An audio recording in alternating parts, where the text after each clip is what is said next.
The first question that I asked Jack when we talked was, what was his favorite musical? And so I feel like I need to ask you the same thing. What is your favorite musical, Katie? My favorite score is probably Light in the Piazza. Oh, okay. Because I just I've think never listened to it. Exquisitely what? Okay, stop. Never. Here, Stop. hit stop. Cut. Stop what we're doing. Listen to the entire score of Light in the Piazza. Then we'll come back and finish. It is exquisitely beautiful, just lush and gorgeous. All right, I will listen to Light in the Piazza. Sometimes guests come on and they're like, Liz, you should go read these state statutes. No, but I will listen to the cast recording of Light in the Piazza. I promise you. I think if one of us is going to make the other one read a state statute, it's going to be you making me.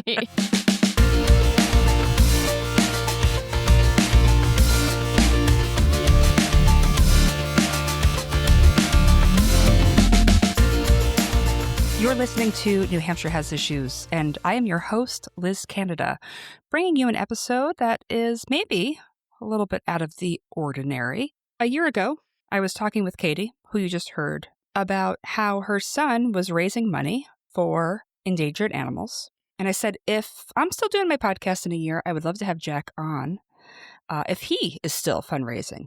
And he is, and he's my main guest today. This episode is perfect for those of you who have kiddos who might listen while you listen to this podcast. It's perfect if you don't have kids. Jack is incredible. And it's great if you are someone who just cares about something in New Hampshire and you're like, can I do anything? Is there anything possible I can do? It's kind of impossible to listen to Jack and not have some hope and optimism about change. And the same goes for Katie. The second half of the episode, I talk with her about things that she's doing, both as a parent of Jack and also on her own.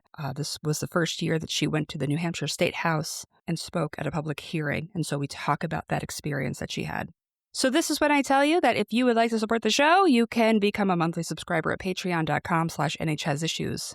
But more important today is if you would like to support Jack's fundraiser, go to the episode description and there is a link in there that will give you the information that you need. If you would like to send Jack a note, some words of encouragement, you can send that message to me, newhampshirehasissues@gmail.com, and I will make sure that Jack gets your message.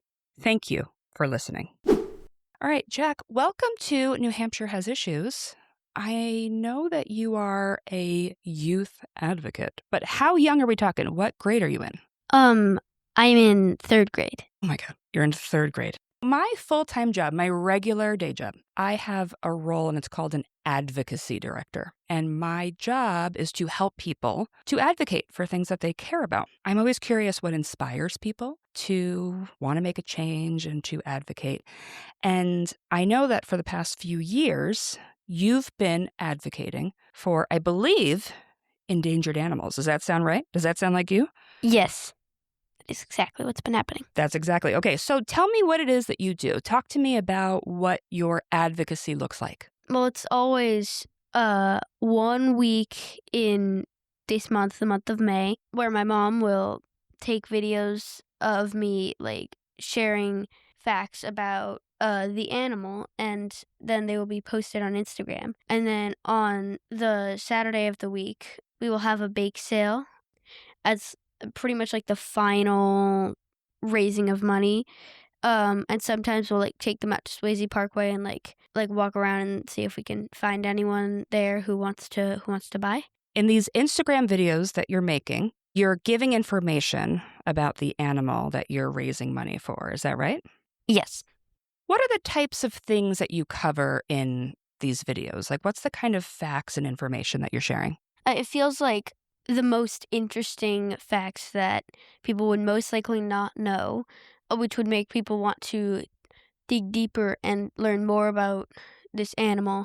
And it's easier to do that if they exist. So it might get them to want to raise money for them so that they can be helped. Can you share with me the animals you've raised money for in the past? Well, this is the third year we're doing it. So wait, you started this when you were in first grade? Yes. Oh my goodness. Okay. All right. Love this. The first year was for big cats. Oh yes, I remember this. Yes. It was was very fun. It felt like I did not know I could do this, but now I do. So maybe we could carry on with this next year. And that's what happened. The second year, I raised for penguins. And this third year, I am fundraising for dolphins. When you started this with big cats, why did you start doing it? Like, what made you say, like, okay, big cats, love them, respect them, care for them. I need to raise money for them. Like, where did this even come from? When I was in preschool, I had a passion for all animals in general. My favorite was always giraffes, in particular. And I was like reading books about these animals. I even made a presentation to my preschool class about giraffes. Just on your own. You were like, I'm doing this. Yeah. And that made me want to save animals in need. And I was also getting into liking big cats, so I decided big cats are endangered. They're so cool. So cool. So this is the first one we should do. And then it kind of just carried itself through from there. I learned about Martin Luther King Jr. and his famous speech, the I Have a Dream speech. Mm-hmm. And my teacher asked, if you were to recreate that speech and write it about something different, what would you write it about? And I said I would write it about helping animals. And then when I got home from school that day, while we were eating dinner, I told the whole story, basically. And that was when the idea, like, kind of flowed between our heads that we should do animal fundraisers yearly. So that's where the idea came from. So you got an assignment in school. You had this conversation at school about Martin Luther King, and you come home and you talk about it with your family. So through that conversation that was started from your school, it has led you to this day still fundraising, still inspired by that assignment. Your school did that for you? Yes, that is what happened. It was a school assignment that was not meant to be carried on in the way it did. Or maybe like the teacher secretly hoped that it would stay with you, but it really has. So it lasts a week. You do this for one full week. It ends with a bake sale. And this year, it sounds like you're focusing on dolphins. Now, I did get a little sneak peek that was the animal that you were going to be covering. However, I have done zero studying. Okay, I know. I know. Usually for a guest, I do a little bit of research, I promise. But I wanted to be truly coming into this as a fresh conversation. So can you give us a little bit of a preview of the types of things one might learn about dolphins during your fundraising week? Well, this is probably a more commonly known fact out of all the possible facts about dolphins. Dolphins are actually types of whales. So when you think of a humpback whale, a dolphin is just a type of whale. And even though you might think, how can that be? They look totally different. They do. They are both marine mammals, and they do carry other similarities that make them classified in the same family. I really did not know that. Great. I'm learning a lot already. Keep going. Another thing about them is that sometimes the lead dolphin of a pod, and I found this out during my earlier research to be prepared, that the lead dolphin will sometimes rake their teeth on some of the rest of the pod to indicate that they're the lead and dominant dolphin, that they will lead the pod in all life. How much research do you do before you go into your fundraising week? Do you call it fundraising? Do you call it an awareness campaign? Do you have an official title for what your week is? It's kind of unofficial, so it's not like fully official, but we do call it fundraising. And we do a lot of researching for this so that we can be prepared and pick things out that we do want to include when sharing facts about the animal and things that we don't want to include when sharing facts about the animal. Mm-hmm. So you have to make decisions of I want to tell the audience these really important facts that I think they're going to like, but these other ones might not be the best for the videos that I'm making. Yeah, and it's you can learn facts anytime you want to. Just if you can like go to the library or something and like pick out a fact book about really anything, and you can like find out stuff that you might not have known already, and it's really cool, and that's why it's not a super big matter that I say every single possible fact. Right. Yeah. You're sort of like getting people interested that if they then want to learn even more, they have like that sort of base knowledge to build off of. Yeah, that's pretty true, and that sounds right. Yeah. All right. I'm gonna ask a question that maybe a listener might be wondering, Jack. Where does the money go? If you're raising money, where does the money get sent to? During our fact preparation, my mom will look into charities that support the animal, whether it's the animal specifically or it's the animal and its family. And once she finds a charity that she knows will work, we always release a video about this is the charity it's being donated to. Right. So yeah, that's where the money goes. It goes to a charity that will help and protect the animal. This year's charity is the National Marine Mammal Foundation. And I remember like looking on their website, and they had around 10 to 15 marine mammals that were like listed.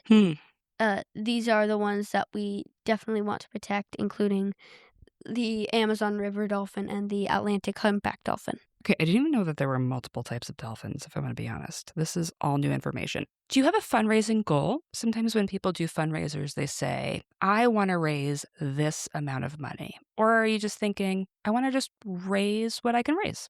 Or something else, a secret third thing, maybe?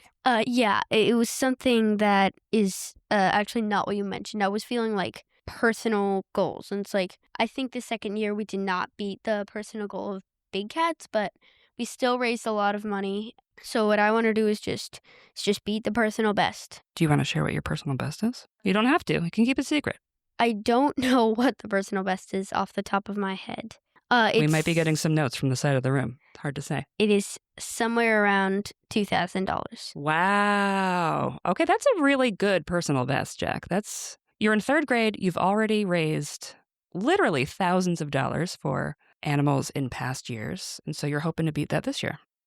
Yes, I'm very much hoping to beat that this year. And it's just, there's just so many fun things to helping animals in these ways, because it's like, you feel so good about yourself. And it's like, I can do that. I know that I can do that. I want to keep doing this. I feel like the longer I'm doing this, the more confident I'll feel about doing this, because I know I will learn some like the secrets to like just being in public in general and like speaking in public. And I've had a lot of experience with that now. So yeah, to feel that confidence of, you're researching, you're learning, you're educating others. And like that builds confidence. And it's like, it's this experience of caring about something and wanting to do something about it. Like that's really incredible. Yeah.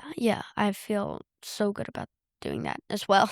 That's awesome. So Jack, you also serve on your elementary school student council. What led you to run for student council? Did you go into elementary school being like, you know what, I'm going to be a politician. I am running for student council now. I'm always trying to get people to run for office. Here you are. You're an elected official. Well, my older brother, Luke, he also wanted to run for student council, and he ended up being one of the, what we call officers. He was the treasurer, so he like organizes the money that is used at the school store. And so I wanted to do it too, and I knew it would be hard because I didn't have that much experience with writing speeches before, because that's what we need to do, and then we vote on whose speech was the best. But I did it, and I got through it, and I'm glad I'm in the student council. Do you remember what you campaigned on? What was part of your speech that you gave? The community fridge near the... Yeah, the YMCA. Yeah, near the Y. I remember talking about maybe we should have a drive of food to go to the community fridge. I remember talking about that. That's awesome. Now, I have learned very recently that you started a petition at your school. You want to tell me a little bit about this petition that you started? Yes. So I was in the cafeteria, they served French toast. It was great. Shout out to the French toast in the cafeteria. Yes. Love that. Yep. Except it was hard to cut because we do not have plastic knives at our school. It's like I've done it with 2 plastic forks, but it would be much more convenient to do it with plastic knives, especially because we need these forks for other things other than the French toast. So luckily I had some paper and I wrote a petition about we should have knives, and I brought it into the student council, and they told me to speak with the principal about it. So I will be doing that next week. Oh my goodness. So you're like mid-journey in this petition. You got other students to sign on? Yes, we got about around 30 to 40 students, and it's like out of a whole school, that's not that much, but there's only so many people we could access, so.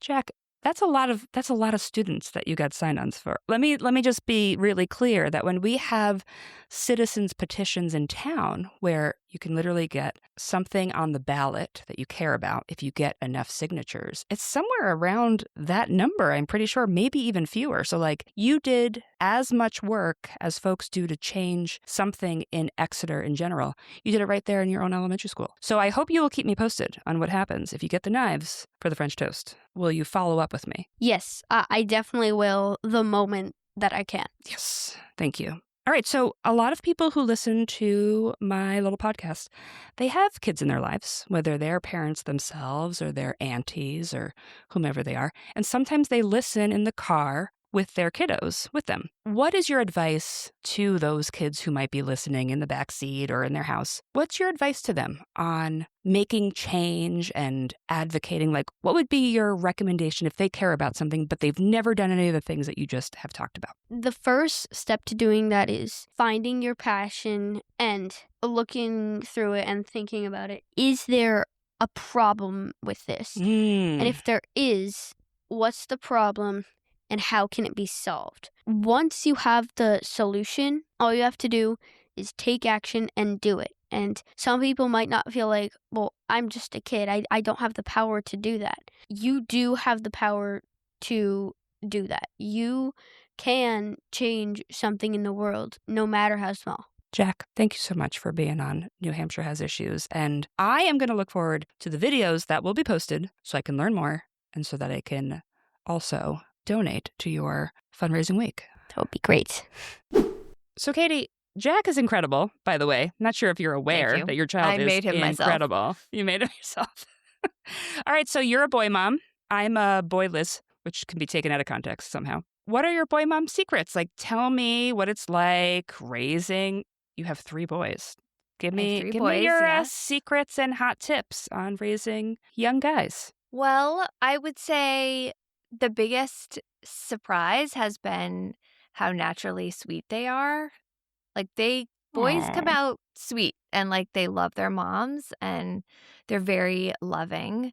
So I think really like always being that tender place for them where they can always bring that sweetness, because as they grow up, the world encourages them to harden a little bit, and being the like always that kind of soft presence at home, making it safe for them to feel like they can be that sweeter, more tender side at home, I think is like one of the things I've learned about being a boy mom. And also, I mean, my 3 are all very different, but they all went through my youngest one, Theo, is 4 and is in it right now, like an incredibly passionate phase of devotion to the Pixar Cars franchise.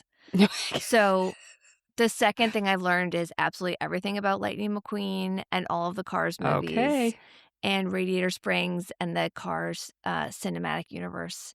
These are now deeply special to me. I will be buried with all of the little figurines.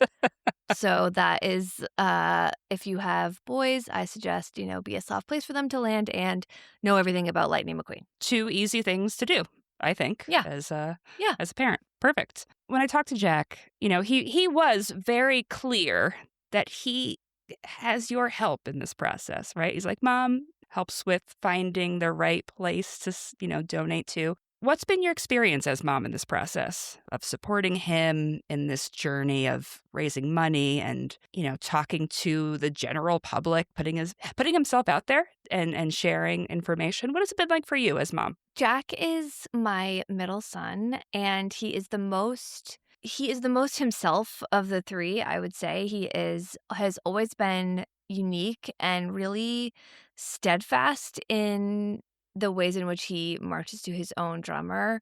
And I think he mentioned in the interview that his first passion for animals was about giraffes. And I Yeah. mean, he just gently but forcefully dragged the whole family and his entire preschool class into a giraffe era. Like, everyone in that preschool class learned that these things are called ossicones and everything else about giraffes. Wow. It was just impossible to resist him. He's got a steady drip where it just it is gentle, but it is relentless, which is a wonderful quality in an activist. Absolutely. We have learned. So when this idea kind of germinated about doing a fundraiser, I wanted to empower him about using his voice and following his passion. He's very passionate. Well, I also thought this was an opportunity to both give him the spotlight, which is something I look for my middle son, and also teach him some things. Like, if we're trying to get people to understand what we're saying in a video, what are some strategies to do that? And when we're going to give money to a charity, how do we think about what are some ways that we find a good one?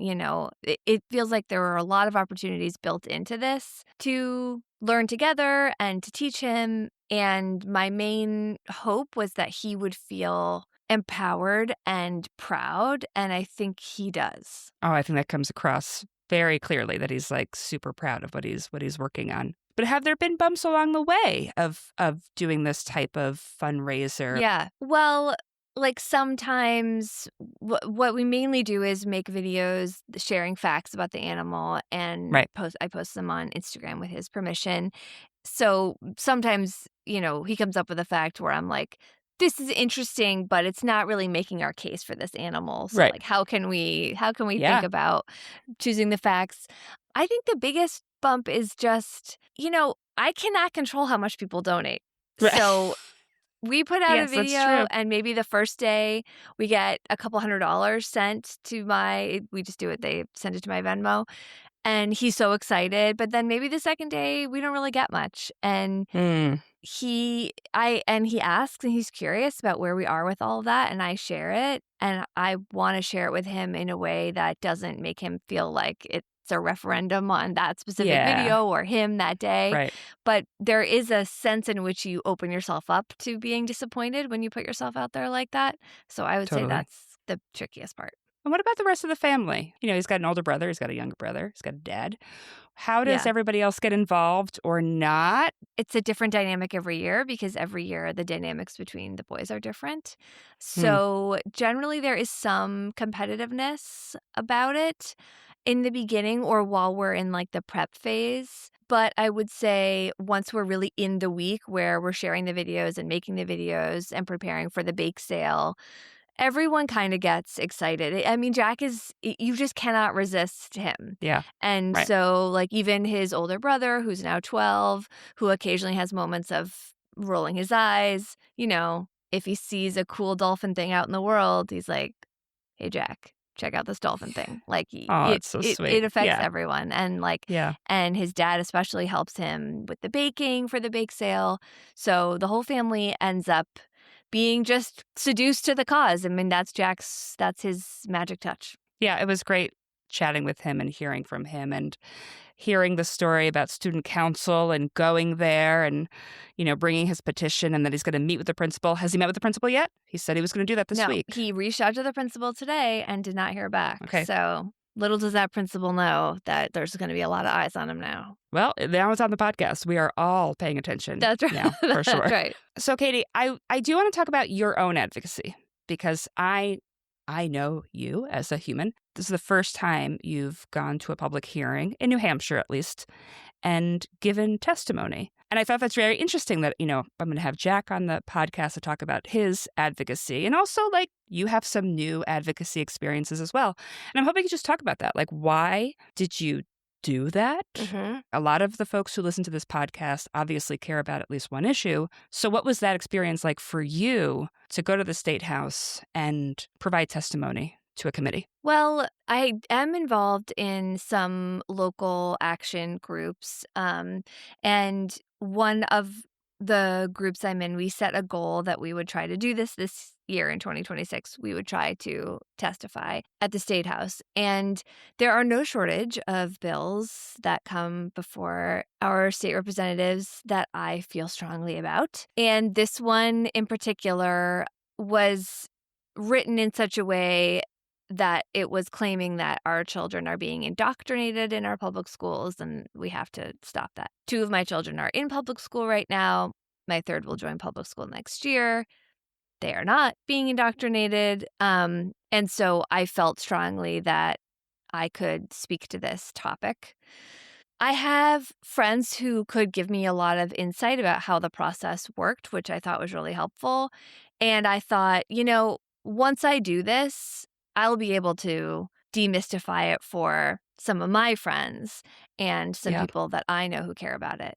The experience was interesting. It is intimidating when you've never done it because the whole process, it follows these rules, which are they seem arbitrary from the outside, and you don't really know walking into it, like what you're supposed to do, where you're supposed to sit, and when do you speak. Totally. And so getting used to that, the formality and the kind of culture was, I would say, the part that sort of made me the most nervous. And the first time I went to testify, they had so many people there to talk that I couldn't. They were like, we have to stop the hearing and recess, so we'll pick it up again next week. To drive an hour to Concord the following week is really asking a lot. And I was angry. I was angry that I had taken time, to do this. And I was mad because I was like, I'm trying to do this thing, and now it's become inconvenient for me. But I am more stubborn than anything else, so I came back the next week, and I was able to testify. And what I really ended up feeling was I have a lot of respect for this process, but these people work for me.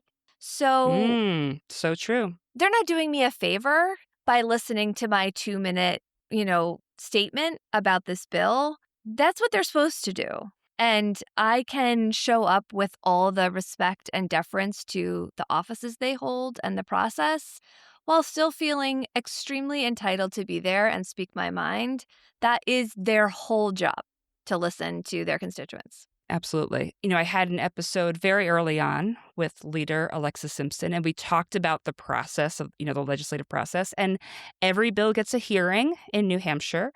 And those hearings are folks from the public coming to Concord. You have to go in person. And so what happened in that hearing, Katie, is kind of unusual, where they say, actually, we have to stop and we're going to come back a whole different day. Like that doesn't happen very often and is extremely inconvenient for people who have traveled who knows how far and have made their day about being there. And I'm sure there were quite a few people who were there the first day but couldn't go back the second day. And that just means that their testimony is not heard. Yeah, I work for myself, so I'm able to make my own schedule.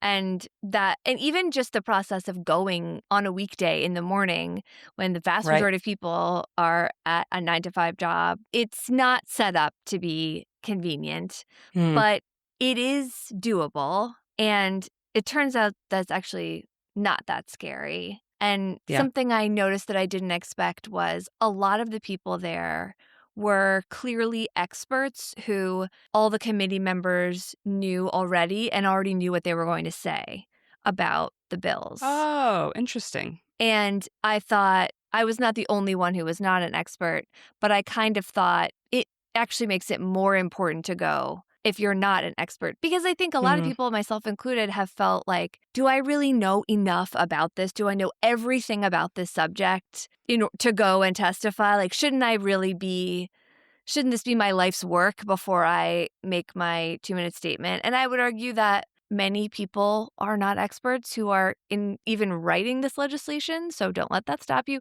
But also hearing from the regular people who are going to be affected by this legislation is really powerful and important. And it's actually even sometimes more important for just parents or citizens to be there alongside people giving expert testimony. That's such a great point. There are folks who are at the State House pretty often.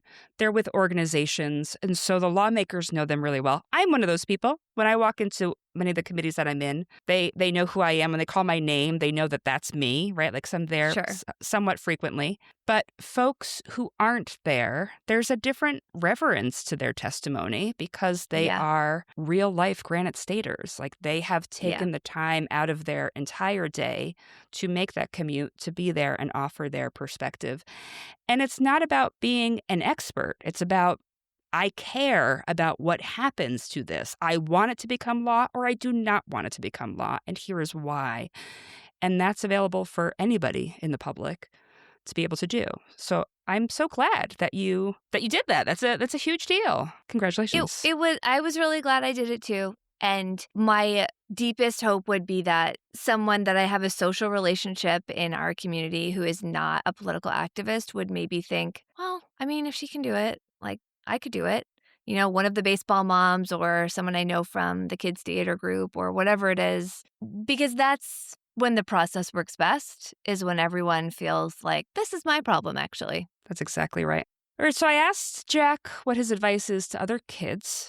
If they care about an issue, what should they do? What's your advice to the other parents, aunties, grandparents who care about things? What's your advice to them? If we're talking about adults trying to get a toe into activism, my advice is, even though it is scary to realize that there is no savior coming to right every wrong that you may see in this country or world, it is also all the permission you need to be the one and to decide that you are going to save yourself and your community in whatever way you care about. And so just pick a thing like Jack and devote yourself to it.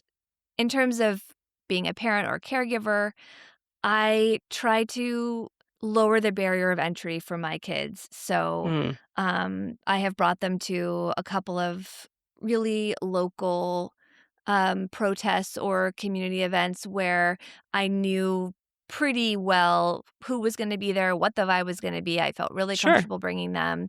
And they're right in their town. They're seeing familiar faces. I think that's good for kids. But I also try to just be honest about, boy, I'm feeling frustrated about this thing and I can't really fix it. Let's bring some food over to the community fridge, or let's give $5 to an organization that we care about.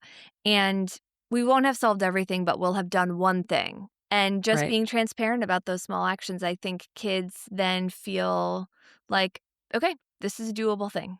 I think that one of the difficult things about being a parent in this moment is managing the bad feelings, fear or anxiety or anger. And I had to learn that pretending I don't have them or I'm not concerned about politics didn't really work. And it was better to just find an age-appropriate way to share it and then find an age-appropriate way to remedy it. And doing that one small thing, focusing on one thing in your community. I started out talking about that with the kids as a way to help them, but really it has helped me the most. Taking a little bit of control in this very chaotic world that we are in this exact moment, and navigating it with your kids along the way, making sure that they can get through it too. Yeah. A+ work. Momming, activism. I'm done. I think they're all perfect. They're perfect. Nailed it. Yeah. Done and done. I love Hamilton and Newsies. Those two always bring each other up in my mind. And I also remember being in Into the Woods. Into the Woods is my favorite musical. Did you already know this? No, I did not know that. Who did you play in Into the Woods? I played as Rapunzel's prince. So you had the very funny song. Agony. Jack, do you think we should start a podcast about musicals? I think yes. Yes. Okay, perfect. The answer is yes.